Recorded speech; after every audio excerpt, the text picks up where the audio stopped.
sekarang saya bermaksud menjelaskan pada Anda bagaimana kalau Anda ingin mengatur perataan data yang ditempatkan pada suatu sel atau rank pada Microsoft Excel. Data tersebut bisa berupa teks, bisa berupa angka, bisa berupa rumus, ataupun fungsi-fungsi yang digunakan pada Microsoft Excel. Nah, sebagai contoh, saya akan membuka kembali lembar kerja Excel yang sudah dipakai untuk contoh dalam pembahasan sebelumnya. Ini contoh tampilan lembar kerja Excel yang sudah dibuat pada pembahasan sebelumnya. Nah, sekarang saya bermaksud mengatur bagaimana perataan teks ataupun angka pada sel ataupun pada suatu rank. Saya ambil contoh misalkan saja seluruh judul ya dari data penjualan ini, nomor faktur, harga satuan dan seterusnya, ini mau saya atur perataan yang defaultnya teks itu kan rapat kiri, sedangkan data angka defaultnya rapat kanan. Nah, kalau Anda menginginkan teks yang tersimpan pada rank yang Anda blok atau yang Anda sorot ini tersimpan di tengah seluruhnya, berarti Anda blok dulu ranknya ya, atau Anda sorot dulu ranknya, kemudian di grup alignment pada tab home, Anda pilih di sini perataan align left berarti rapat kiri, kemudian center berarti di tengah dari kiri kanan, dan align right berarti rapat kanan. Misalkan saya pilih center, maka seluruh teks yang ditempatkan pada rank yang Anda tentukan itu akan ditempatkan di tengah-tengah. Ya. Nah, begitu juga kita lihat contoh yang ada di bawahnya di sini ya. Default data angka adalah rapat kanan. Kalau mau data angka nomor urut tersebut ingin tersimpan di tengah, Anda pilih center ya, Anda pilih center. Kemudian juga nomor faktur ingin di tengah, Anda pilih center. Begitu seterusnya.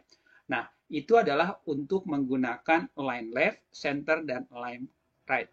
Sebagai contoh, misalkan saja untuk pengaturan top align, kemudian middle align dan bottom align, saya tempatkan di sel B3, yaitu tulisan PT Abadi Jaya. Yang kebetulan teks PT Abadi Jaya ini ya tingginya itu lebih pendek daripada tinggi barisnya ya.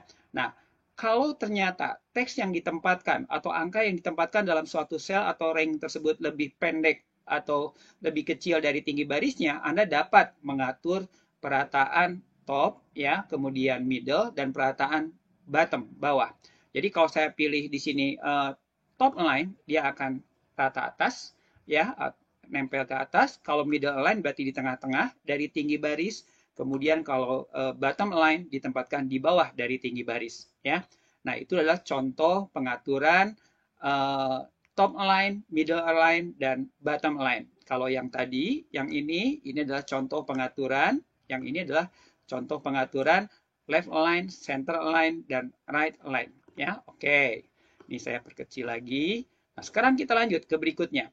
Nah, kalau Anda melakukan pengaturan ya, alignment atau perataan ya, kadang-kadang teks yang ditempatkan pada suatu sel ya atau suatu rank itu kan defaultnya kalau teks rapat kiri dan kelihatan kalau Anda perhatikan teks yang ditempatkan, contohnya nama pelanggan pada teks yang ditempatkan di sini ini rapat kiri dari kolom E. Nah, kalau ternyata ingin ada jarak sedikit ya, didorong teksnya supaya lebih ke kanan, Anda dapat menggunakan tombol perintah increase indent. Ini akan mendorong kontennya ke sebelah kanan, menjauh batas kiri daripada ranknya. Jadi kalau misalnya saja saya dorong seperti ini, maka tulisan Bambangnya terdorong, Hendra Riana Chandra terdorong. Kalau saya dorong lagi, di sini increase dia terdorong lagi. Untuk mengembalikannya, Anda pilih decrease indent. Ini decrease indent. Tergantung kebutuhan. Misalkan saya beri dorongan supaya tidak terlalu mepet dengan rank yang ada di sebelah kirinya. Juga nama barang saya dorong menggunakan increase indent. Nah, itu adalah untuk menggunakan increase indent dan decrease indent. Berikutnya, bagaimana kalau Anda bermaksud masih di tab home, group align, menggunakan fasilitas orientation. Saya ambil contoh misalkan saja Anda sudah mengetikkan nomor urut yang ditempatkan di B8 sampai dengan B12. Ya, nah ini ingin dirotasi, Anda bisa menggunakan orientation dari sini. Kalau Anda pilih angle ya counterclockwise, dia akan miring searah jarum jam seperti ini ya. Kalau Anda pilih angle berlawanan dengan arah jarum jam. Kalau Anda pilih angle clockwise, dia akan searah jarum jam. Kalau saya pilih vertical text, ini normal. Kalau Anda pilih rotated text up seperti ini, kalau Anda pilih rotated text down seperti ini, ya. Atau Anda juga dapat mengaturnya secara lebih leluasa menggunakan format cell align. Nanti keluar kotak dialog format cell align, ada tab alignment di sini. Pada kotak dialog format, Anda bisa aturnya dari sini, ya, untuk orientation-nya. Misalkan saya pilih ini, ya, Anda tinggal arahkan seperti ini, ya, sesuai dengan derajat orientasi yang Anda inginkan, Anda klik OK seperti ini.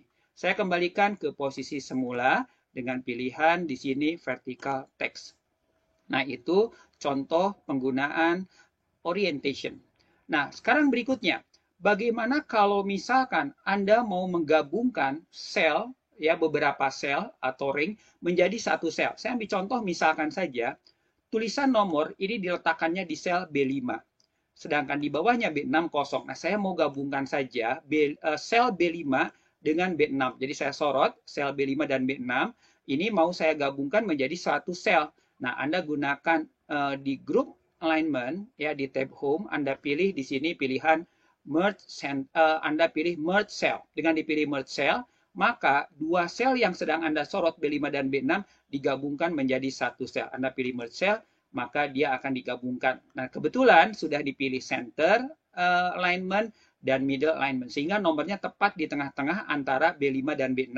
Ini statusnya menjadi satu sel.